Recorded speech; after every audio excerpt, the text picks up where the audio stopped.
If you like the sweet science, get ready to talk boxing on the Gloved Fist podcast with top boxing writers Frank Lotierzo and Jack Hirsch. Frank, a former amateur boxer out of Philadelphia, writes for NY Fights and can be seen on the Boxing Channel.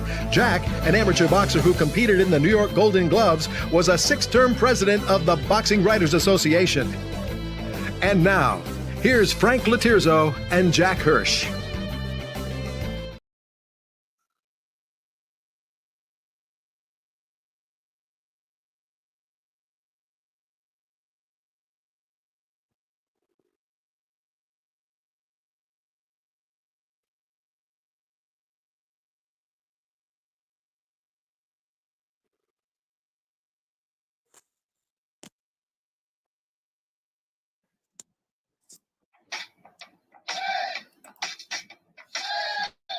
This is a presentation of National Streaming Sports. Over 20 podcasters, 70 weekly shows, and a 3.4-star rating on Roku TV.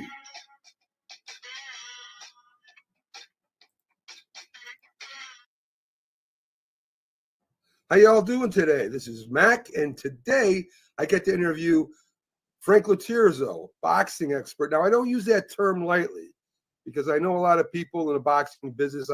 I've interviewed quite a few of them, but Frank is a guy that's been in boxing for years, and I'm going to bring him up here. I'm going to talk a little bit about his raising, how he grew up a little bit in boxing, his training, amateur boxing, and all the different magazines and on-site places now that they have him on where he worked, and it's rolling down the bottom right now. So if you want to check that out while I'm talking to him, it'll be outstanding. So let's bring Frank up. How you doing today, Frank? Hello, Mac. How are you? I'm doing great. I'm doing really good. I wanted to, as I do with all my interviews, Frank, I want to start and go way back. I want to go back to when you were a kid. Now, I know you love boxing. We know each other pretty well, at least on the air or off air, however you want to say it. We know each other pretty well. And I know that boxing was a big part of your family growing up. And your father, maybe your uncle, I heard you talk about. Why don't you tell us a little bit about that? Okay. I never knew of boxing until the night that Cassius Clay fought Sonny Liston, which is February 25th, 1964. I was 5 years old. And like most houses, people watch the 6 o'clock news. Well, the 6 o'clock news was on in our house that night. And when the sports came on, all they were talking about was the Clay Liston fight, which was taking place that night. Now, remember, I had no idea Cassius Clay was an Olympic gold medal. I didn't even know what that was at that time. I had no idea Sonny Liston was as feared and as great as he was. I knew nothing. But I saw the promo. They did about a 5-minute piece on the fight. And I was intoxicated by Cassius Clay. I can't tell you why, because I thought Sonny Liston actually had the better name. But I was just taken aback by Cassius Clay. And something inside of me said at that time, this guy is more than a boxer. And I have a feeling this guy's going to fit my life somewhere down the road. Now, again, I was like 5.5, but that's a fact. I just knew something about that name. I was drawn to that. So that night, my father, when he would go to bed at night, him and my mom, it was me and my brother. We lived in a 2-bedroom rancher in Marlton, New Jersey. And my dad would look in on me and my brother, see if we were okay before, he went to bed.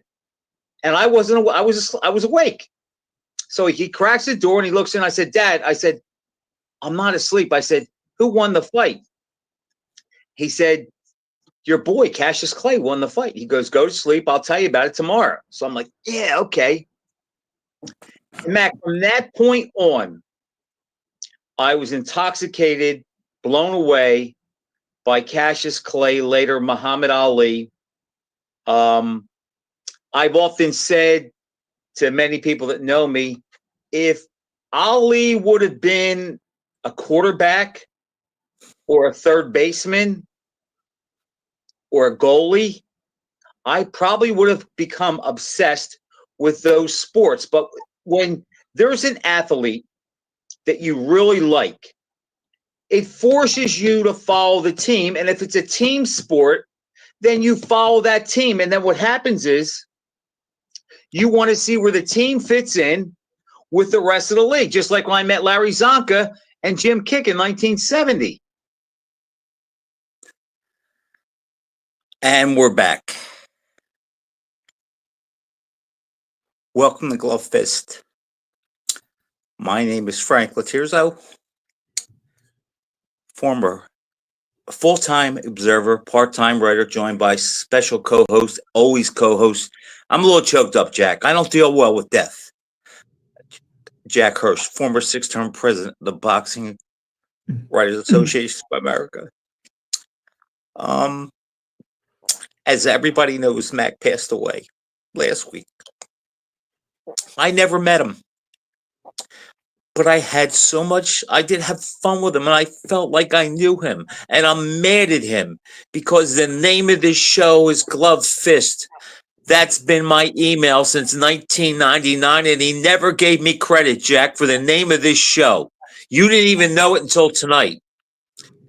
And another thing about Mac, he would like when I would poke Jack during football season, where I'd want to go in what the Dolphins did, what the Jets did, what the Eagles did, and kill 5 or 10 minutes before we got to boxing, because I know Jack is coming out of his skin. This is a boxing show, Frank. We got to get to boxing. So those are my memories of Mac. I love teasing him about how ineptitude the Giants. When Tua would have a good game for the Dolphins, he would rib me. When he stunk out the place, I would rib him. I never met the man, but we had plenty of conversations. I've heard what the others on this network have said about him. It's all true. Great guy, and he will surely be missed. You know, and my condolences to you, Linda, and the family. Yeah, I'm at the point I'm celebrating Mac's life more than mourning it from my end. I knew it was inevitable. He'd had his illness. He'd been off a while, but you kind of compartmentalize. You don't know when it's going to happen. And you're always holding out hope that maybe, he'd make a comeback. So I'm kind of, but I'm celebrating Mac's life. Even now, watching that tape, you and him, I'm looking at Mac, and I could swear that he's looking at me, because you told me right before the show, I never knew it before, that he set upon you to tweak me, talk about football. It would get me squirming. When Mac was doing that interview with you, Frank, I was squirming. I said, who gives a darn about Lotierzo's background? This is a big boxing weekend. I can't take this. And what I used to do with Mac, whenever things would drive me crazy, there'd be a big game the night before. It would be the big news. And Mac would maybe talk about the transfer portal. And Mac was very organized. He was more organized than I was. He liked doing things in his set order. And I like doing things, what's the hottest news first? A different philosophy. But Mac would always have the last word, being that he was the producer, and he had the main say. But, it's funny. Mac with the credit with the Glove Fist. No one ever asked me this, how we had to name the Mac and Jack show. It was myself who came up with the name, actually. Now, I don't know whether Mac would have said he did, but it was actually myself. But Mac had such a little ego.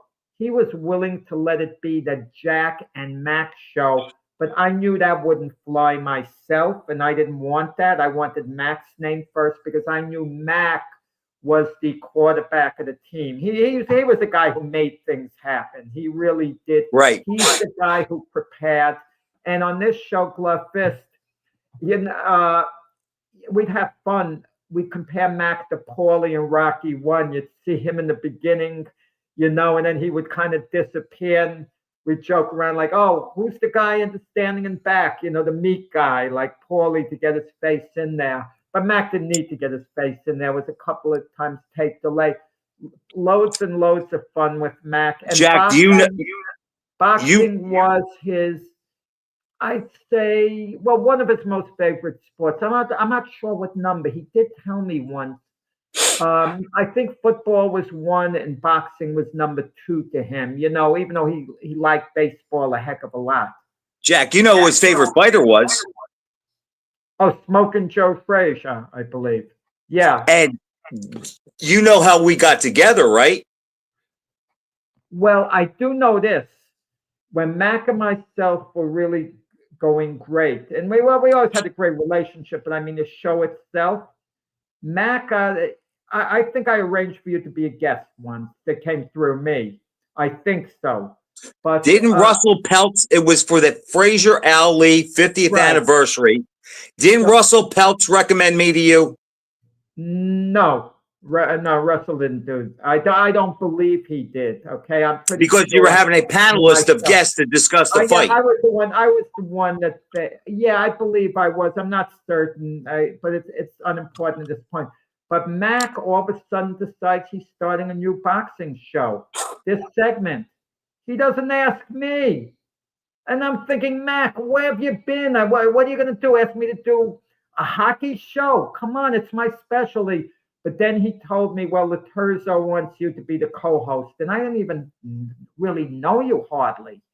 Okay. No, That was other from the Ali Frazier show, we never really worked Yeah, together. right. But you wanted someone who could disagree with you and maybe like push back a little bit, which said And somebody that would always be wrong, so I would look good. Well, yeah, that's debatable. The jury's still out on that. But with Mac, we're going to talk boxing, Mac is going to come up every once in a while. But you know, this show wouldn't be taking place if it wasn't for Mac. Okay. So, we enjoy it immensely. We have some regular listeners who enjoy it immensely. And yeah, and I'm sure the audience is going to be expanding to a very nice amount, you know, as we go along. Okay. No, he was a good guy, easy to work with, easy going. And when you called me, Jack, I have to admit, when you called me, I don't know, I think it was Friday. I had a feeling that you were going to tell me what you did. And I have to admit, it had bothered me. And seeing that clip, I lost a little bit. So I'm sorry for that. Love you, Mac. Rest in peace. Now Jack can get on with the show and we can celebrate him.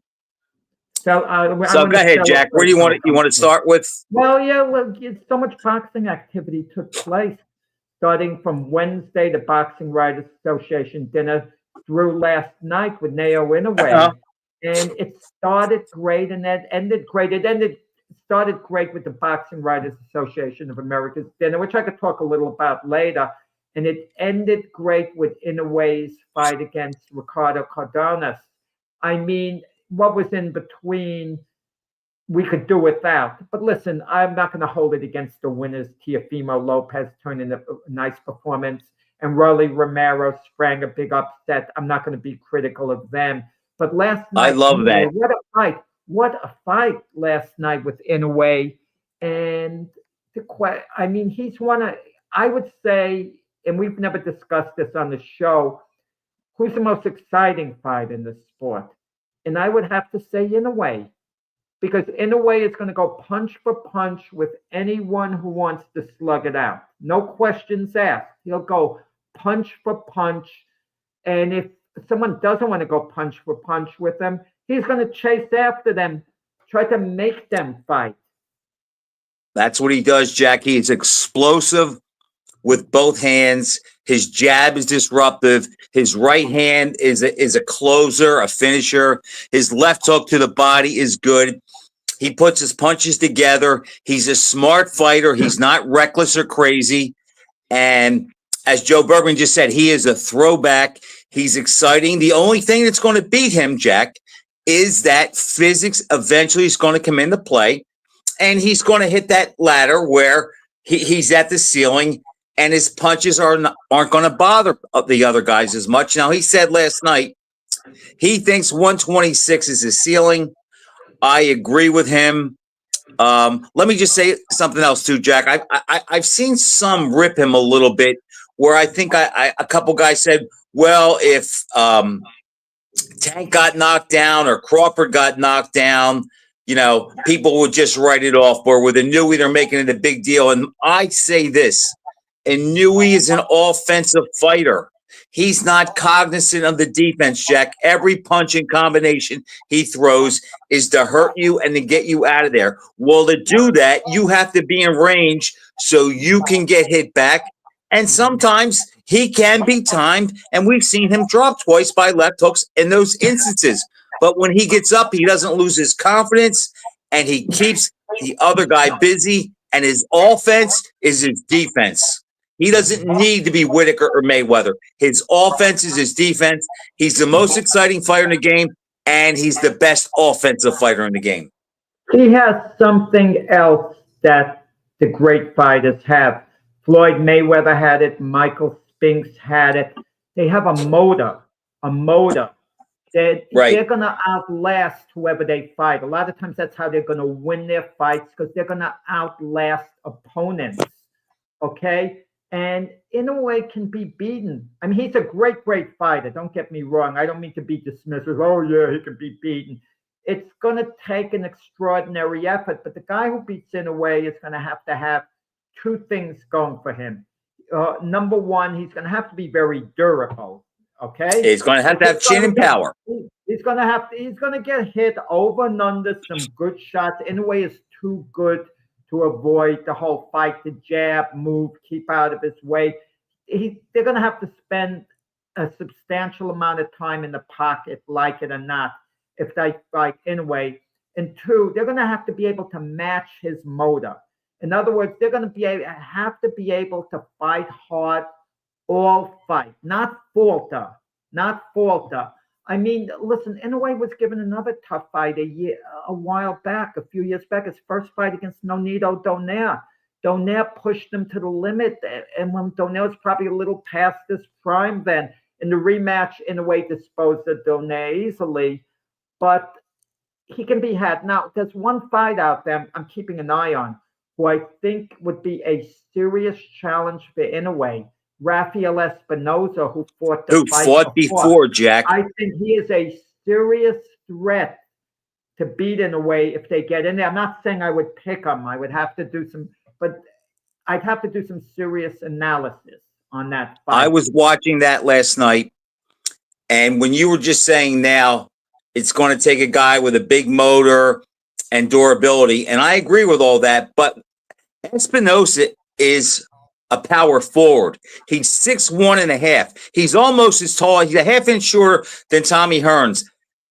If he can control him and steer him with his jab to set up that nice uppercut he was hitting Vasquez with, I mean, he has a shot, Jack. I just think the thing is, I think Inoue will be on him, and if he hits him and hurts him and takes his nerve away, then I don't think that Espinoza will commit to doing what he has to do, and he'll fight more to survive.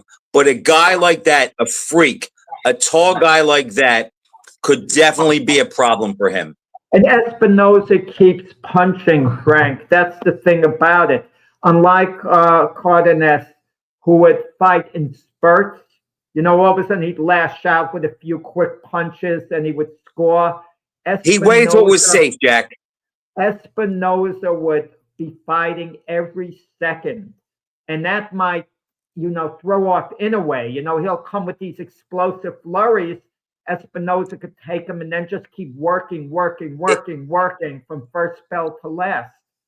Jack, if he can take him. Now, last night, Vasquez, who was managed by Jim Kurtz, who co-hosted for you a couple weeks ago, I talked to him afterwards, and look, I think Vasquez showed a lot of heart, but it was just one of those things where physics was too much a problem. He actually hit Espinoza with some left hooks and overhand rights, but Jack, he just couldn't hurt him or make him do anything he didn't want to do, where with Inoue, it would probably be a different story. So I want to give a shout out to Vasquez. The kid showed a lot of heart. He didn't embarrass himself. The bottom line is there's a winner and a loser, and the other guy was just bigger and better. in honor of Mac, and we'll stop working backwards and let's work, I guess, from the beginning, from Wednesday night, and then through Sunday, whatever, and then we'll end off by analyzing, the super fight in September. We'll talk a little about that. Last Wednesday, it started with the Boxing Writers Dinner. Okay, Boxing Writers Association of America was the 100th banquet, and nice lineup. Usyk was there. Okay, I saw you took a picture with The Bachelor. I'm going to tell you how that picture came about. I was a bit stunned. I had presented an award to Usyk years ago, and at a banquet, and I also presented an award to Lomachenko that Usyk was at, and also I presented to Igor Klimas at the Boxing Writers Association of America's award. That's Usyk's manager, and I hung out with the two of them for a few minutes, at the end of that banquet, years ago. So the banquet's over. I hadn't had any real interaction with Usyk outside of calling his name and asking him to have a picture with Michael Spinks. But the banquet's over, and this is a mega star. He's walking out, and I look, and he's right in my face, looks me in the eye, and he nods to me. And like I'm shook up as if he's acting like he knows me, and then he starts walking out. Then I get my picture.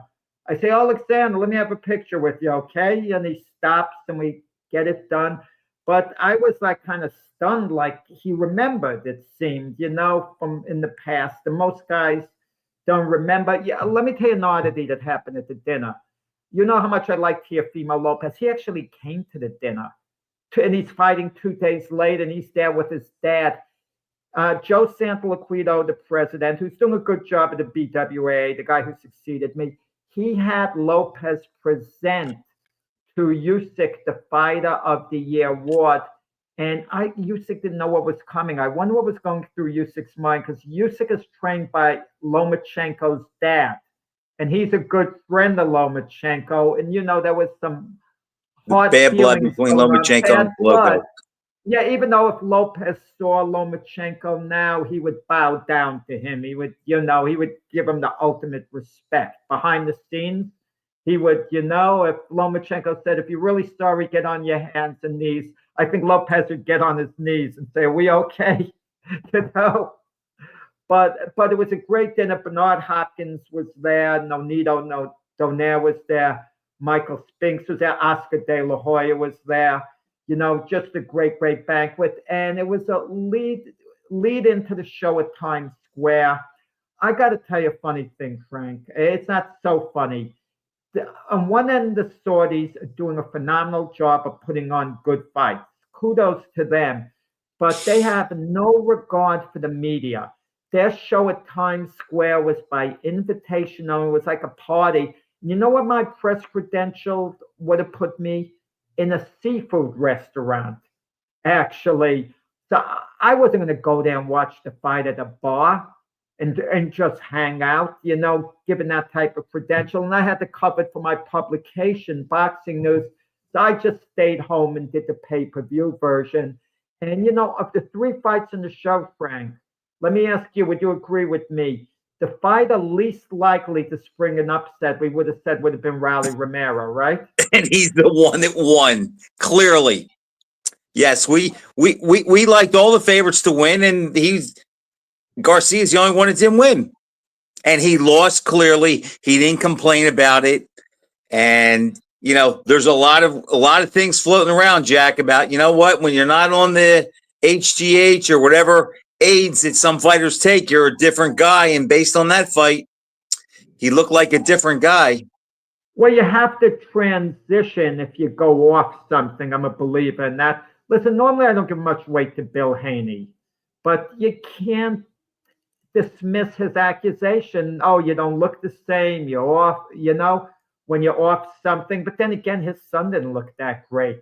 Let's say hypothetically, Devin was on something, which he wasn't. He was clean. He wasn't on anything. And now this is his first performance back. You'd wonder, you'd say, what's happened to Devin Haney? He doesn't look like he's the same fight anymore. Maybe it was a year of inactivity, Frank, for both Garcia and Haney.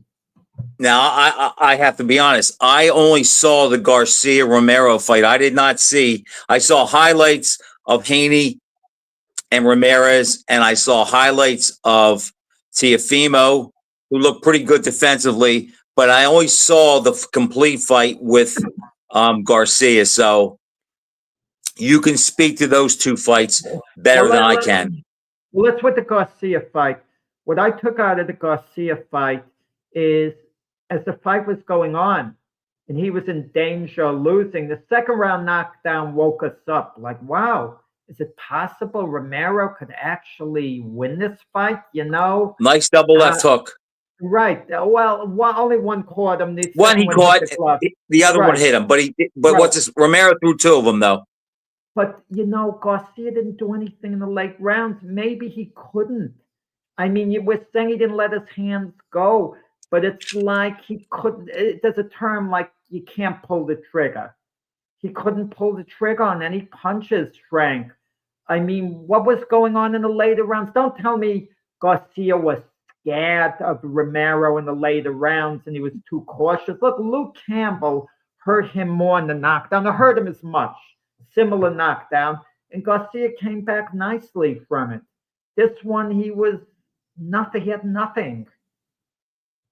And if you remember, last week, we were pretty much in sync with these guys are going to show up because they're all fighting in front of each other and they're going to be fighting to see who can get the attention and, have the best night. And of the three big names, Jack, they all failed. We come away thinking about any one of them. No, Lopez Teofimo turned in a very nice performance. No one is critical of that. He looked outstanding. Barbosa's a quality fighter. I'm going by what I read, so I'll see to that. I'll see because I didn't see the fight. Listen, Mike Tyson was gushing about Teo from ringside in the commentary. Really? He's saying this is a master class that he's turning in. He looked really good to me. But Jack, nobody's talking about it today. No, because it wasn't an exciting fight. Barbosa is normally an aggressive fighter, but Barbosa would feel Teo's power. So he would move forward and step back. He'd move forward, step back. And when which is smart, back, it would make Lopez miss a lot of the time. Lopez had a hard time putting together combinations. But Lopez scored well to the body, scored well in spurts, controlled the action. It was a nice showing, by Teofimo against a good fighter. That was the thing. So it wasn't an exciting fight, but Teo and Barbosa, I think they get passes because Barbosa been extra aggressive. He would have felt Teo's power more. Would have been more risk. Teo. So Teo won the night as far as those three go. No. Yeah, no. If anyone won the night of the six fighters, it would have to be Raleigh Romero. Right, but I mean of the three name guys. Of the three name guys. Yeah. No one could be putting down Teo's performance. I don't know where you saw people putting it down. Did you see your social media friends, Frank? No, Jack, I didn't say anybody was putting it down. I was just saying nobody was really talking about it or going on about it. I guess because Garcia was upset, and then the next night we have Canelo, and I guess that kind of quelled it. And then the following night we have a newie, so I can see where it could get lost in the shuffle. Can I tell you something? Boxing is about a brand. You know that, Frank. It's a brand. Now the Times Square show's over. Who has the biggest name out of the six fighters? It's still Ryan Garcia. Like it or not, as much as we hate it, that's the truth of the matter. He's still got the biggest name. This is like a blip to him. He's going to have to be beaten 5-6 times before people are going to wake up, the fanboys, and then they might finally dismiss him. I mean, that's what our sport, really is. But I want to give Teo credit on this. And you're gonna love this, Frank. You know who he called out after the fight? You heard. I was just getting to that. Go ahead. Boots. Boots, is that guts or what? He's asking Boots to man up. They take the fight, man. Oh man! I mean, Tio, you got to credit him and his dad. These guys, the term is they're no joke. These guys, they're going after Boots. You would think it would be the other way around. Boots would say, "Come up, Tio, to welterweight." They say, "Boots, don't go anywhere. Stay in the division. We're coming at you next." So if that fight's offered to Tio, he takes it? Oh, are you kidding me? Yeah, they're not bluffing the Lopezes. I mean, I was speaking to his dad at the boxing writers' dinner, and his dad was having all these grand plans. We'll knock out, Boots, because they can't. A fight with Crawford wouldn't be available. That's the fight. And I'm going to tell you, you got to put Lopez is a big puncher. Now we don't know how hard he'll punch a 147, but if you put him in a situation with someone he can hit, anything can happen. I know on the surface calling Boots out seems like a bold move, but I'm going to ask you, what do you make out of it? I think it's smart. And if I'm Boots, I get in my car right now and drive the contract to his house and sign the fight, because it will be a big fight. Theo and his dad will sell the fight, and everybody will buy it. Everybody will make a lot of money. And after 6 rounds, Lopez will be thinking about going back down to 140. So you don't give Lopez much of a shot? Jack, he has no shot. None, unless there's a sniper in the arena that night, or Lopez breaks both ankles, or Boots breaks both ankles climbing in the ring. There's not one thing Tio can do to Boots to win the fight. So but I'd pay to see it. You tell me, why are the Lopezes going after Boots? They could go after anyone. They could give a few names. They could throw Boots' name in with 3 other names. But Teofimo... They did, Jack. They called out Crawford, too.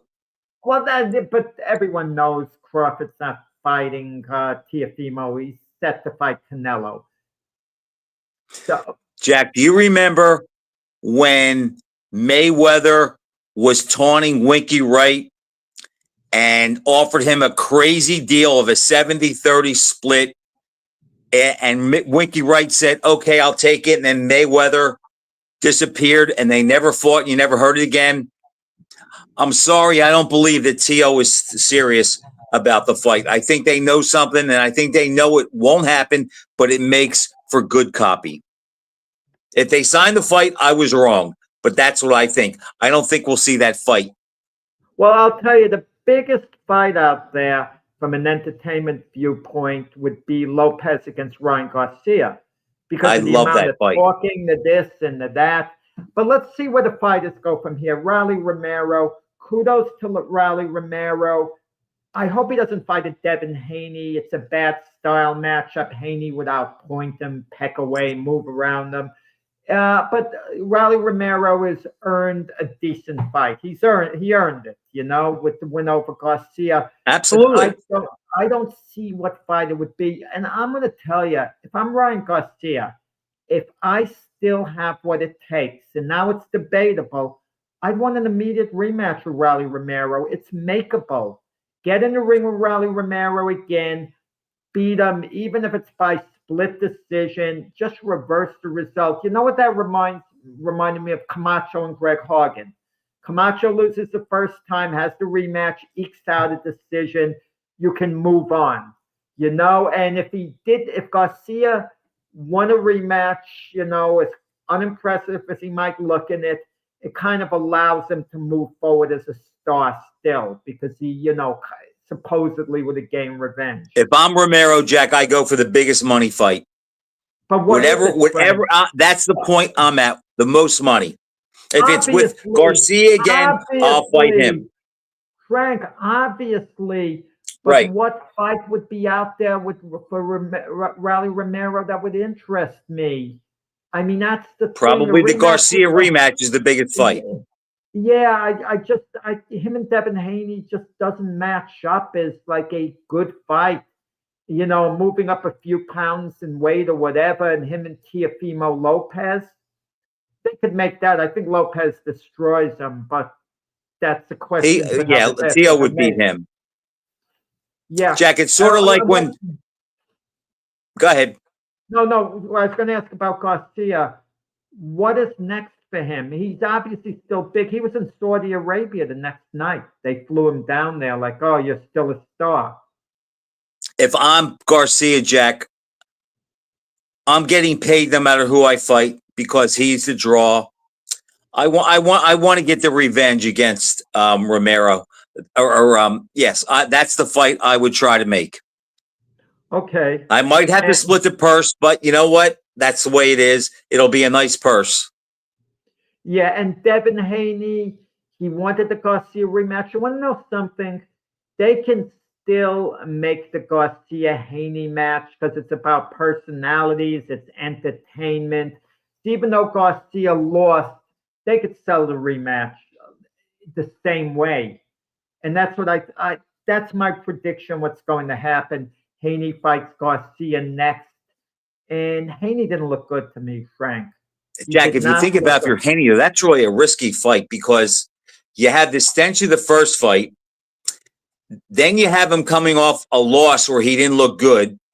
This is your redemption tour, and you fight him again. And boy, if you lose this fight, that's going to be what you're remembered for. That's a dangerous fight for Haney. It's a dangerous fight for Haney, but who else is he going to fight? I mean, they could match him with Teofimo Lopez, again, fights like that. Haney didn't look good right from the start. He was tentative. He reminded me of a batter who had to miss half the season because he was hitting the head with a fastball, hitting the helmet. And and it's on his mind. He won't dig in the plate. And Jack, when guys get dropped like that, it happens to them. I mean, the greats overcome it. Guys like Duran and Pacquiao, who were flattened by Marquez and Hearns, came back and they showed no ill effects of it. But as Joe says, maybe Ryan Garcia has a little bit of the Anthony Joshua DNA in him. And think about this. If they fight again and Garcia sees that, watching the fight against Ramirez, he'll feed and draw off of that, and it may make him harder to beat. Well, Garcia was just bad, Joe. That's the problem. I mean, he couldn't do anything in the later rounds. But he wasn't gun-shy. I want to go to the show Saturday night before we talk about the main match, Canelo. Martin Piccoli returned to the ring after the fiasco against Joseph. I saw that entire fight. He had one day to trade. I scored the fight a draw. Okay, myself, and that's what the officials had it. And one score favored, how do you say the name of Jabba? 96-94. But the other two were 95-95, the way I had it. Good fight, good heavyweight fight, good spirited Jack, fight. I saw it after not what I thought he was. I saw it after the fact, and I didn't score it. I thought that Ajaba kind of got the better of it. I mean, he looked like Larry Holmes against the plodding Piccoli at times. I agree with you. I don't know what's up with Piccoli. Maybe Jared Anderson just really wasn't that good because he did hit Ajaba with some good shots. He shook him a couple times, but he was never close to getting off his game or going anywhere. And from what I saw, without scoring it, and I wouldn't let myself score it because the rule, but watching the fight as a movie through the 10 rounds, I thought Ajagba probably nipped it. Okay, that's not unfair. Jaime Munguia avenged his loss to the Italian Bruno Sauce. The last name escapes me at this point. Light punching Italian fighter who had something like 4 stoppage wins in, Bruno Soros. Soros, yeah. So Munguia, listen, he's not the fighter he was made out to be early in his career. He did okay. He was a little hesitant in the beginning, understandably so, but he won this fight decisively. And good matches for Munguia would be against someone like Edgar Berlanga. That was a fight you'd think he'd have an excellent chance of winning. But, he doesn't belong in elite territory, which brings us to Canelo. Munguia was competitive with Canelo until the second half of the fight. I've been saying this the last 3, 4 years. Canelo has been slipping, and if and he's kind of masked that, okay, to a large extent with the opponents he's fought. We tend to give a lot of credit to his opponents, and the only match in recent years that I thought he truly looked good in, and the opponent didn't make him look good, Canelo himself did, was the Charlo fight. I thought Canelo had a lot of bounce, a lot of speed. He did look genuinely good in that fight. But I don't want to hear, oh, Berlanga turned in a good performance. No, Boy, he Canelo did. is past it. Canelo is past it. And what he did, against William Skull, he had, he had nothing basically. Skull ran around the ring, we tried to pity pat him. Skull was showing very little. Skull was kind of laughing at Canelo. He was able to dance out of range so easily. Now, if you want to make this argument, Frank, and I'm going to compare this to your favorite fighter, Smoking Joe Frazier, between his great rematch victory over Jerry Quarry, where he looked sensational, and the Thriller Manila against Ali, where he looked really good. He looked ho-hum against Jimmy Ellis. Yeah, and he didn't look tone Smoking Joe. Maybe that's what we got in Canelo before the Crawford fight. But I'm going to tell you, Canelo is not a heavy favorite over Crawford. Not at all. And I'm going to tell you now, I'm picking Terence Crawford to win that fight, okay, over Canelo. I'm coming out with my prediction now. No need to wait. Kind of like wow, you never do that. So you must have really seen something in Canelo you did not like. I haven't liked it for a while, okay? But the thing that alarms me, Crawford is 37 years old. Don't tell me Crawford is the same fighter he was a few years ago. I could use nope, and he'll be out of the ring 13 months by the time they fight. Exactly. So we're dealing in negatives in this fight, I think, Frank. We're not dealing with a peak Canelo. We're not dealing with a peak Crawford. Jack, what did Canelo show you, though? This is what he showed you Saturday night. That no matter what point of his career we're talking, he does not like movement. He does not like a jab in his face. He does not like a guy that changes directions. Crawford can do all of that. And I said before, I cannot be objective on this fight because I have such a bias towards one guy. But if I try to shed that, I look at it and I say, okay, Crawford can do everything that Skull can do better. He's a harder puncher. He has he has two sides he can fight from. He's mean. He's used to the big spot. And there's a part of me that may think, or that thinks that maybe when Crawford's career is done, we're going to look back and say, he was really, really good, outstanding, Hall of Fame fighter. But boy, he could not deal with guys that box because Mayweather outboxed him, Bivol outboxed him. Many people believe Lara outboxed him.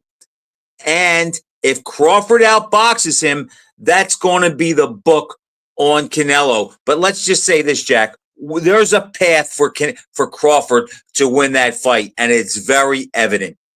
The only thing will come down to, Jack, he can't knock Canelo out, so we have to worry about the scoring.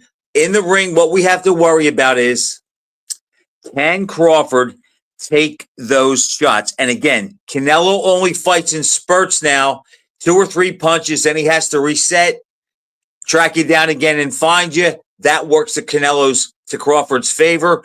But can Crawford take those shots to the shoulder and the arm and make you not be able to move your hands like he did to Charlo and like he did to Caleb Plant? There's so many different elements, but looking at the two of them together, knowing their mindsets throughout their careers, if anyone is inside anyone's head, I think Crawford is more in Canelo's head than Canelo is in Crawford's head. Crawford strikes me, he always has, as the type of guy, nothing phases him. Well, he knows has he's a nothing to winner. lose, really, Jack. No, The pressure's on Canelo. No, he's not looking at it that way. No, not at all. You're selling him short. You of all people to sell But Terrence Jack, Crawford. he's not supposed to win the fight. He's not looking at it that way at all. He feels on Well, you're saying he's in his head. It's easy to be that guy and not be phased when you don't have as much pressure on you. I agree. Canelo has more pressure in this sense. He has a guy moving up in weight. So much is on the line. And to lose to Crawford is going to be a big blow to his legacy. Okay. And it'll also be a blow to Crawford's legacy. Don't get it wrong. It's not going to be dismissive. This isn't playing with house money. When a fight like Amir No, he's not Khan, playing with house money, Jack, but he can afford to be a little cockier and play the games more because he knows all the pressure's on Canelo and he's expected to win. If Crawford wins, it's a big deal. I was going to say when Amir Khan fought Canelo, people are praising Amir Khan. Oh, look at him moving up. I thought it was a gutless move. I didn't think it was a courageous move. Amir Khan was avoiding his challenges to take a fight with Canelo that would give him the most money where he can lose and walk away smiling. So he was. No, Crawford's not in that position. Listen, it would be the same thing if Boots fought Crawford. Crawford would be under a little more pressure to win than Boots would be. But Boots would still be under a lot of pressure. It wouldn't be a throwaway fight. Oh, if I lose, I'll say I was in. Jack, I'm not saying it's a throwaway fight, but the pressure on Crawford is it's a legacy-defining fight. If he loses, that's not going to erase all that he's done, cleaning out 2 divisions, being pound for pound for maybe 7 or 8 years. He's still going to go down as a great fighter. But if he beats Canelo and there's no shenanigans and he wins cleanly, he goes down as an historically great transitional fighter. That's what I mean, but that's what's on the line. He starts drawing a short list. Oh, Crawford was interviewed. Now, Claudio Trujillo, you know her name. She's actually a Facebook friend of mine, but we don't really interact. I feel like dropping her message. Her interview, she asks a question. She embarrassed herself so badly. Well, I didn't see. What did she say? She's interviewing Crawford, and she asked Crawford, is this the greatest fight in the history of boxing, you and Canelo? And Crawford, to his credit, said, I wouldn't go that far. Okay. And then Crawford said, I'd say it's the greatest fight of the last 12 years. Okay, you could argue the last 12 years, him and Canelo. I'm not even sure it is. You know, once super fights get done, you know, sometimes we move on from them. For example, Usyk Fury, the first fight was big fight, was like a super fight. Beterbiev Bivol was like a super fight. Spence Crawford was like a super fight, you know, within the boxing industry. And that's all this is, Canelo and Crawford. It's not a transitional fight that goes outside of the boxing community. Now, is it possible people are going to be making parties on the Saturday night like they did for Mayweather Pacquiao? It's possible the fight will take off. Frank, let me ask you this. It's held in the Raiders Stadium, Las Vegas. Who does that favor, Canelo or Crawford?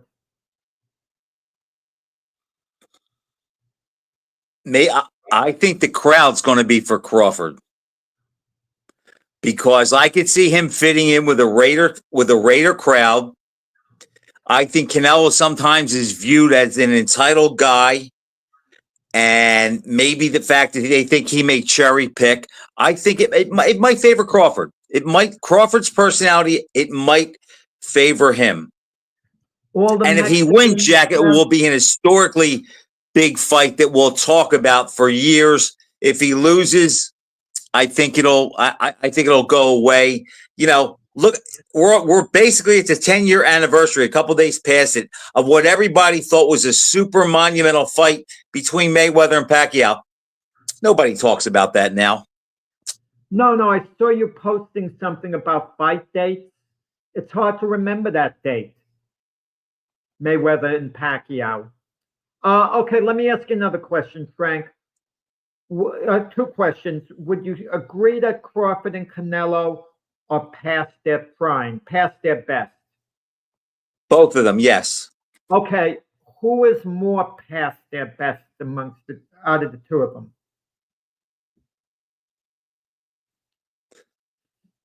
I know you're going to say Canelo, but we've seen more of him. So I think it's a hard question to ask. I think they're pretty close, but let me just say this. You know the old saying that like old great fighters always had that one more fight? I can see Crawford clearly getting up for this fight and having his A game because of all that's on the line. Canelo, he beats Crawford. It's a big win. It's a pound for pound guy. Maybe he feels it erases the Mayweather loss, but if Crawford wins, I mean, he goes into the stratosphere. You know, you make a good point. It's how you win too. And it's as if you're penalized if you beat a guy too easily in a super fight. Crawford won't do that. Like the first Leonard Hearns fight. Can you imagine Leonard knocked Hearns out in a few rounds? Just hit him a couple Everybody would say Hearns was any good. Right. They'd say, well, Hearns. And then later on, they'd say, well, Hearns wasn't ready, this and that. But because of the way Leonard won coming from behind, stopping Hearns in the 14th round, it turned out to be a legendary fight. You know, Jack, if you think about it, that even applies to the Ali Frazier Foreman series a little bit, because some people just look at Frazier and say, well, Foreman beat him so easy, he's washed up. But yet Ali had life and death in Manila. It's a great fight and a great win. So it's like it's better to win and have to go through a meat grinder than to win easy. Yeah, no, it is. But the Canelo performance, to basically sum it up, last Saturday night was flat. Really flat. And I'm tired of fighters saying that opponents are running. I mean, cut the ring off on them. And that's the other thing, Jack. I'm glad you said that. Canelo doesn't cut the ring off as good. If you notice, he follows a little bit more because his legs aren't what they were.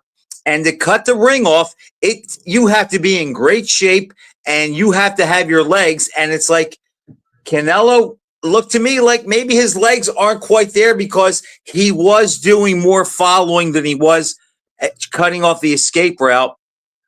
And Jack, he can only get off in spurts now. I mean, he was never the most active fighter, a bell-to-bell puncher, but it seems that he's back to where like he kind of needs the table set before he can explode with those hooks to the shoulders, the arms, and the body before he goes up top.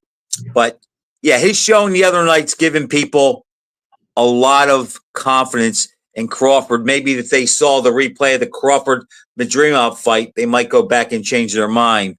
But we saw Canelo last. He wasn't overwhelming. It's clear he's never wanted a piece of Benavidez. We'll never see that fight. Well, do we necessarily blame him, for not wanting that fight? I kind of do. Because Canelo talks about moving up to he did move up to 175, and this was another guy at 175. But if a fighter wants to stay in one weight division, I kind of let him do it. I once, for fun, when Canelo was in his prime, this is the best of Canelo, proposed to fight. What would happen if Canelo fought Anthony Joshua? And people laughed at it, but I thought at the time, Joshua's not a lock. Canelo can punch to the body. Canelo is going to be able to probably absorb a heavyweight's power. It would be like being in a storm for him, but he has such a cast iron chin. He's not taking Joshua's right hand, Jack. He takes some of them. It might not be a one-round knockout, but it ends dramatically. Yeah, I guess. But I never thought that fight was serious. But, Canelo, if you think about it, he's sort of like Tony in a way. Because he has such a good chin, he can fight bigger guys and survive. And as you go up in weight, we know the talent is lessened. So that's why Tony was so good, or had success. I'm not going to say he was so good, but why he had success at heavyweight against guys like Sam Peter and Asim Rockman because he could take a great shot and he could just outbox and outmove those guys. Even when he was carrying extra weight, he could still move them, move away from them and counter them and get him out of position. So his chin is really what bailed him out up the higher weights. Yeah, and Shakur Stevenson is finally, just switched fighters. He's getting a meaningful fight with William Zepeda. I think Zepeda's made to order for him. I know Zepeda comes forward, throws a lot of punches, but we talked last week about shutdown fighters, the few fighters. Stevenson decisions him. Stevenson shuts him down. He doesn't get outworked. They're overwhelmed. And listen, if Kevin Farmer could have 2 close fights with William Zepeda, what do you think Shakur Stevenson's going to do?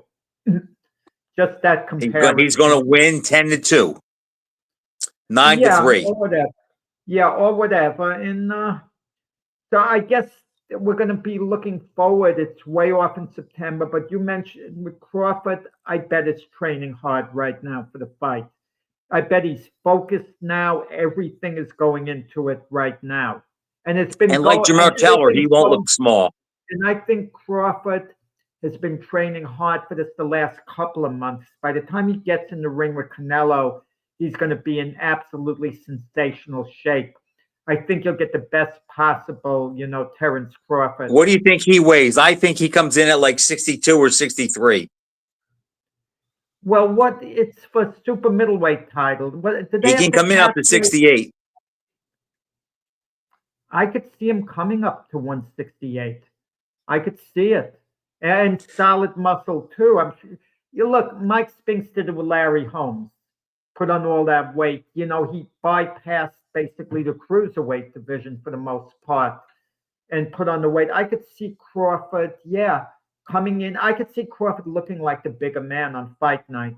When Crawford beats him, I think the first reaction of people is going to be, wow, I didn't realize. I was surprised that Crawford was the bigger man physically. That's what I think. Did you just say when Crawford beats him? Yeah, I told you earlier in the show, Frank, you're listening to me. Jack, you must know something that nobody else knows because you've never been so confident picking a fight, especially this far out. No, it's not. Usually you like to have a seance and get the cards and get all the vibes and speak, go on the magic carpet ride and get the biorhythms. Now, how come you're so confident here? No, it's not. I don't feel it's a lock by any means. Canelo's a great fight. Jack, no fight's a lock. I just don't see this as one of the fights where I have to go back and forth. So many big fights, Frank, we're not sure about. The two of us. Well, you're sure on this one. We'd go back and forth on Usyk Fury. So we even the first fight, not the second fight. I had no doubt about that. Who did I pick in the second fight? We both picked Usyk. Yeah, but I forgot. But the idea. But I remember having doubts. Both fights. How's it going to go and this and that, and to overanalyze it. I don't think Canelo is the same fighter. He's not quick on his feet.